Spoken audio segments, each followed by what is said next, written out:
Assalamu alaikum students. Hopefully all of you are fine and your vacations were good and hopefully you have completed your winter task. Welcome back after a break.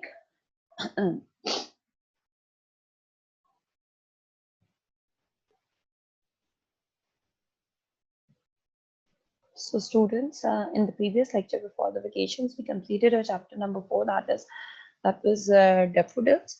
So today we are going to start with our next chapter of the reduced syllabus, chapter number 6, Qides, Vian and Pakistan. The Qides, Vian and Pakistan. Please open your books before the starting of the class. Please open your books in front of you on page number 62 and 63. Before the starting of class, open your books on page number 62 and 63.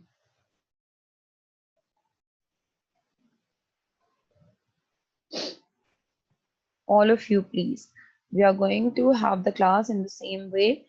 Whoever want to ask any question, whoever want to say anything, you will raise your hand and I will unmute you and then you will be able to ask the question. Got it, everyone? So please open your books in front of you. All of you, please.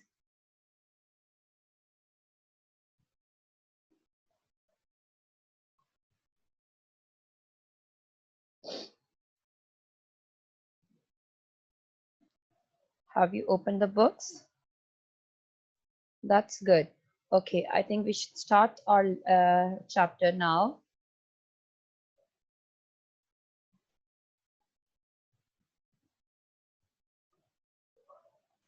So the chapter is the Qides, Vian and Pakistan. The chapter is all about the Quaid-e-Azam and his struggle for the Pakistan, for making Pakistan a, a reality from the dream of Allama Iqbal.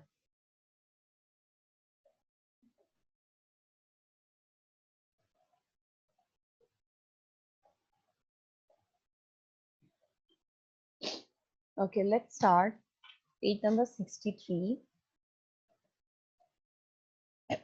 During the early and difficult times of Pakistan's emergence, Quaid-e-Azam Muhammad Ali Jinnah undertook a countrywide tour. He aimed at raising people's spirit.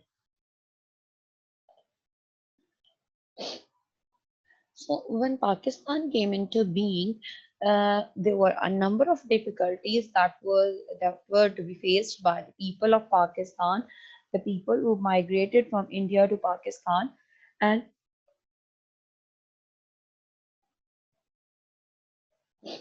this was the time. This was the most difficult time for Quaid-e-Azam as well. The most difficult and challenging time for Quaid-e-Azam because at that time people were losing their hopes. They were getting demotivated because a number of difficulties they were facing in the new Pakistan. There was food shortage. There was lack of facilities. People didn't have any shelter to live in refugee camps or in immigrant camps.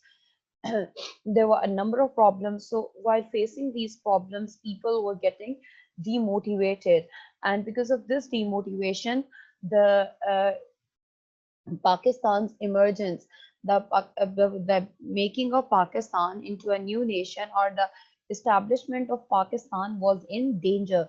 So Quaid-e-Azam Muhammad Ali Jinnah, what he did, he started taking countrywide tours.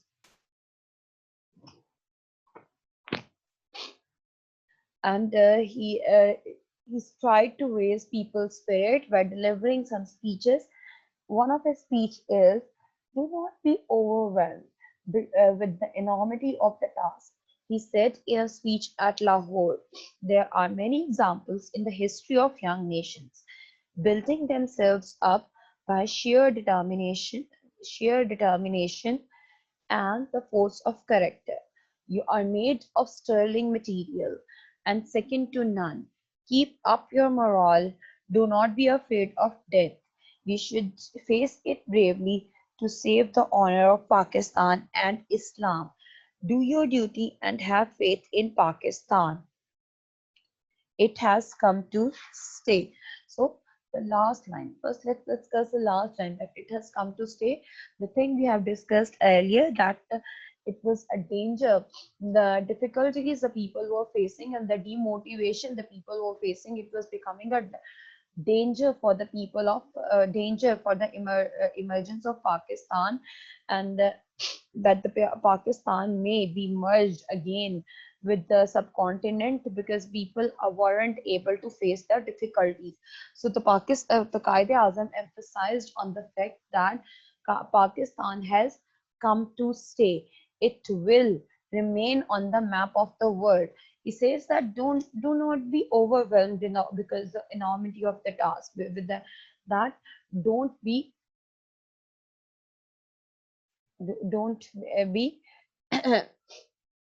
afraid with the enormity of task. Although the task was big, but he said that you don't have to get worried with the enormity of the task. He says that he said that there are many examples in the history of the world that small nations, that young nations, they built up themselves and they established themselves into a into a strong nation by sheer determination. What what is sheer determination? That by determination, by continuous sheer determination, but continuous effort, by continuous effort and the force of character. What is force of character? Force of character means that with strong character, with strong resolutions, that we can do it, we can face it, and we can do it bravely. So with sheer determination and the force of character, young nations build themselves, established themselves into strong nations. So why can't Pakistan and why can't the Pakistani people do that? So you are made of sterling material. You are made of a strong material. You are made of sterling material and second to none. That you are not don't underestimate yourself. You are made of pure material. So don't underestimate yourself. You can do a number of tasks. You are second to none. Keep up your morale. Don't be demotivated. Be motivated, be moralized, and do not be afraid of death. Because during the struggle for Pakistan, for the independence of Pakistan, a number of people laid down their lives. So Quaid-e-Azam said that do not be afraid of death. We should face it bravely to save the honor of Pakistan and Islam. And if Pakistan is going to be merged again with the subcontinent, it would be an insult, it would be a disrespect and dishonor for the Pakistan and Islam. Islam, because Pakistan was built in the name of Islam. So if it would have been merged again with the subcontinent, so it would have been a dishonor, disrespect to or Islam that we could not face, we cannot bear, we cannot bear. So do your duty and have faith in Pakistan. Do your work, whatever is your duty, do it honestly, and then just have faith, faith in Allah that Pakistan will stay. Have faith in Allah Almighty and have faith in Pakistan that it has come to stay.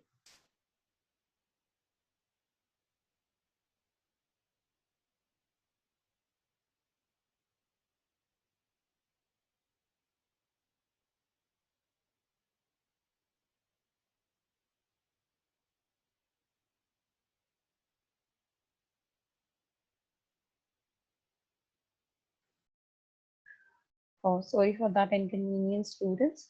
Okay, then the entire journey of the great leaders' struggle for a separate homeland for the Muslims of subcontinent was based on the pivot of the Muslim unity and oneness as a nation. He talked about Pakistan in such clear words terms that even a common man can understand it.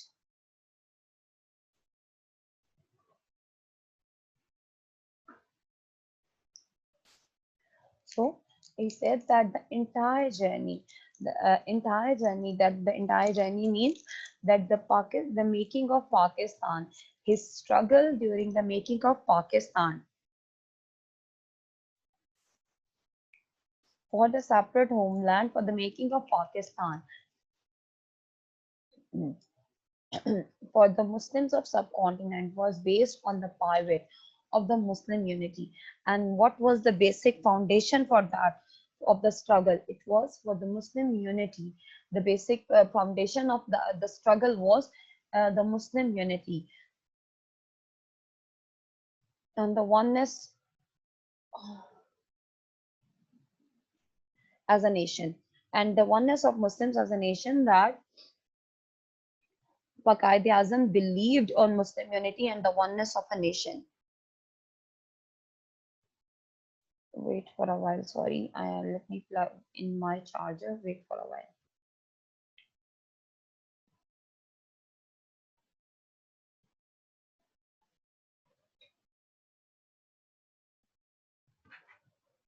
Okay, we are a nation. Oh, so he talked about Pakistan in such clear terms that even a common man can understand it.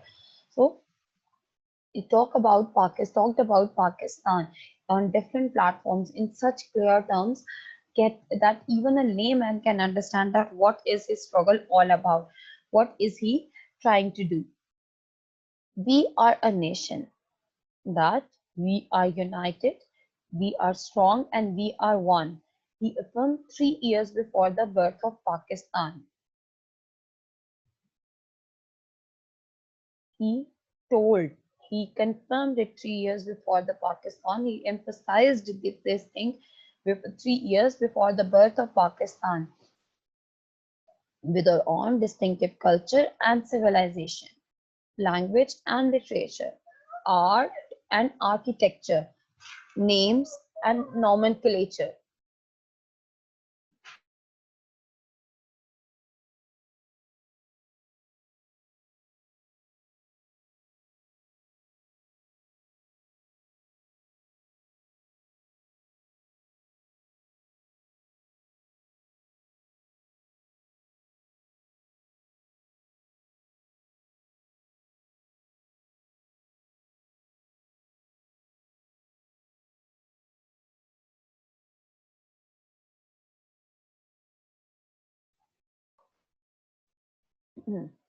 Student, sorry, because of some technical problems, this issue is occurring. I don't know why it is happening.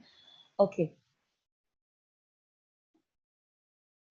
we were discussing the quote of Quaid-e-Azam that with our own distinctive culture and civilization, language and literature, art and architecture, names and nomenclature, sense of values and proportion, legal laws and moral codes, customs and calendars, history and tradition, aptitude and ambition. In short, we have our own distinctive outlook of life. Can anyone explain this quote? We have discussed it a number of times in the class, during the revision lectures. Can anyone explain this quote? Raise your hands.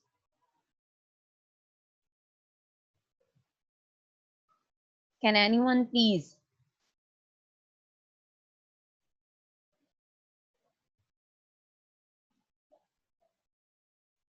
Wake up, students.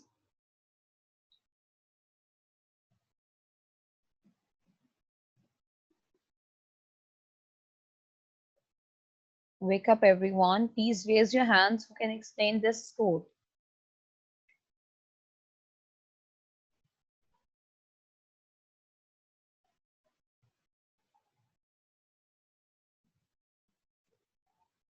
Alicia, Mahnoor, Lamia, Haya. Can anyone?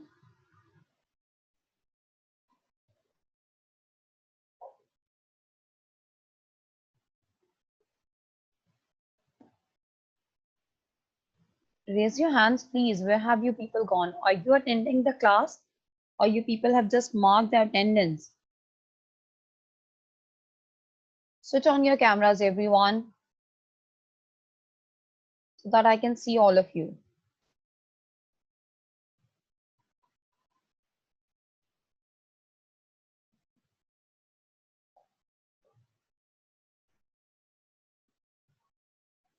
Switch on your cameras, everyone,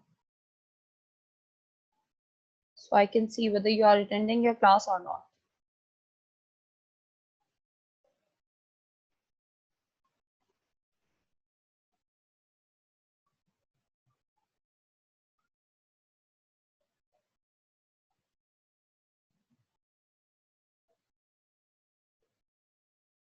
Now, all of you are here. Now, who is going to explain this quotation? The saying of Qaid-e-Azam. Raise your hands.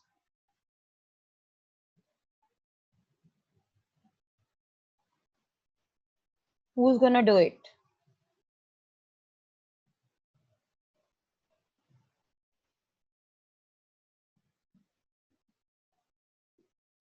That's not good. So Qaid-e-Azam emphasized on the fact that we are a nation and we are different from the others. We are different from the Hindus of the subcontinent. So we cannot live as one nation. So that's why that is the purpose that we need a separate homeland. He says that we have our own distinctive culture and civilization, that our ways of living and our culture is different from them. We have our own language and its own literature that is far more different than theirs. Art and architecture, names and nomenclature, that we have everything that is different from the other the Hindus of the subcontinent. That the classifications of names, everything is different from them. The sense of values and proportions, or moral codes and moral values, everything is different. Even our history and traditions, our aptitude, our ways of dealing people, our days of feeling the or ways of dealing the family members, everything is different from them. Our ambitions are even different from them. So we have our own distinctive, a different specialized outlook of life. So we cannot live with the Hindus of subcontinent. We are two different nations. We cannot be merged with them. In this, the Qaid-e-Azam has discussed the two nation theory. The two nation theory has been discussed over here, that Muslims of subcontinent and the Hindus of subcontinent are two different nations. They cannot live uh, as an as a united nation. Okay, the last line of this page is: the ideology of Pakistan was based on the fundamental principles that the Muslims are an independent nation. That the Qaid-e-Azam said that the ideology of Pakistan was based on the fundamental principle that Muslims are an independent nation. Muslims are an independent nation. They have everything different from others. They don't have anything similar to the other people. Any attempt to merge their national and political identity will be strongly resisted. And if anyone is going to make any attempt, if anyone is going to make any attempt to merge Pakistan again, or Pakistan's political or national identity again with others, so it will be strongly resisted. Qaid-e-Azam was a man of strong faith and belief. He firmly believed that the new emerging state of Pakistan, based on the Islamic principles, would reform the society as a whole. In his Eid message, September 1945, Qaid-e-Azam said, Islam is a complete code of life. Islam is a complete code regulating the whole Muslim society, every department of life, collectively and individually. Again, Qaid-e-Azam emphasized on the oneness of nation, Muslim as a nation. He said that Pakistan was based on the Islamic principles, and it was taken in the name of Pakistan. Muslims have taken Pakistan on the name of Islam. So Islam is a complete code. Islam is a complete code of life that tells us how to lead life as a Muslims, as a nation, as how to live life as a Muslim in the society, or in how to deal with every aspect of our life collectively and individually. So Islam is a complete code of life. There was nothing that the Islam don't guide us all about. So it's all we are. This Pakistan was taken in the name of Islam, and everything was guided to us by Islam. So there wasn't anything that was required other than Islam. So today, the Qaid's Pakistan is facing numerous challenges. We have forgotten how much struggle the Muslims had made under the dynamic leadership of Quaid-e-Azam Muhammad Ali Jinnah. What happened today? That today, nowadays, everything, we have forgotten everything. Pakistan is facing a number of challenges. What are the challenges that Pakistan is facing? What are the challenges today the Pakistan is facing? Hmm? Anyone, students, please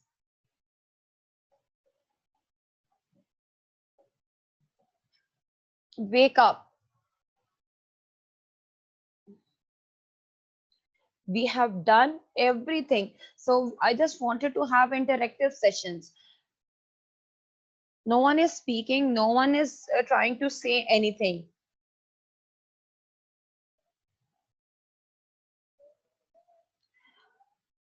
Speak up, everyone, that what are the challenges that Pakistan is facing these days? I'm waiting for the responses. You can write it in the chat box.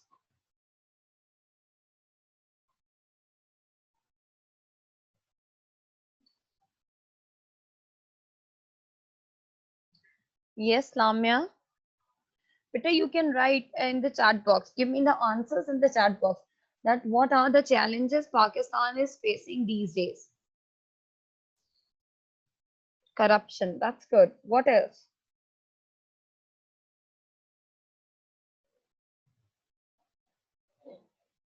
What else?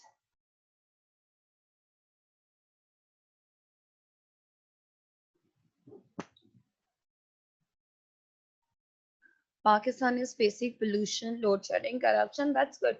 That a number of challenges Pakistan is facing. Pakistan is facing the challenges that first of all, it's corruption, terrorism, then unemployment, pollution, load shedding, everything.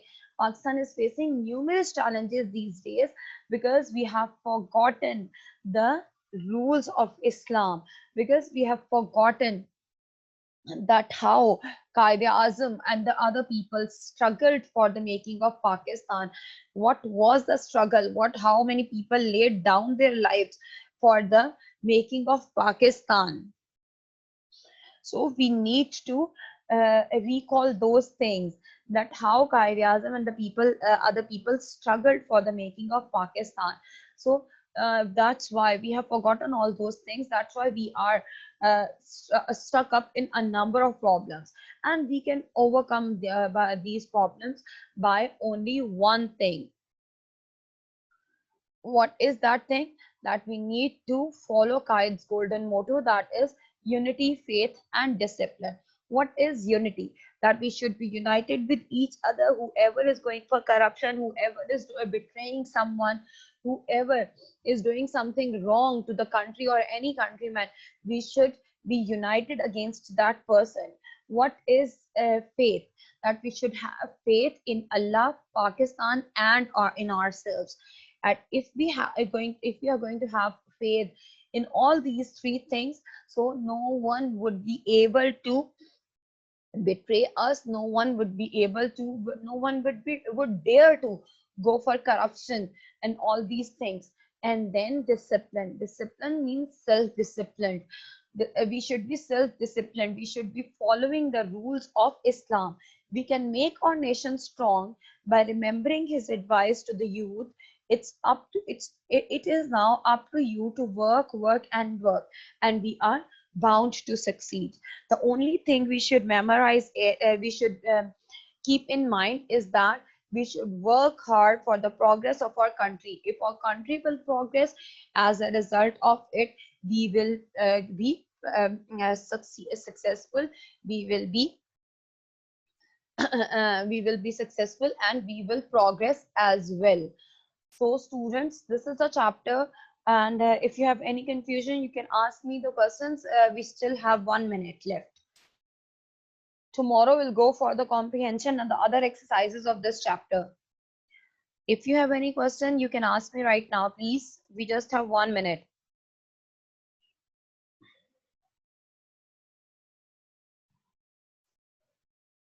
No questions? Okay, that's good. Okay, now students, that's all for today. And okay, there is one. Okay, that's good. There's no question. We'll see you tomorrow, inshallah.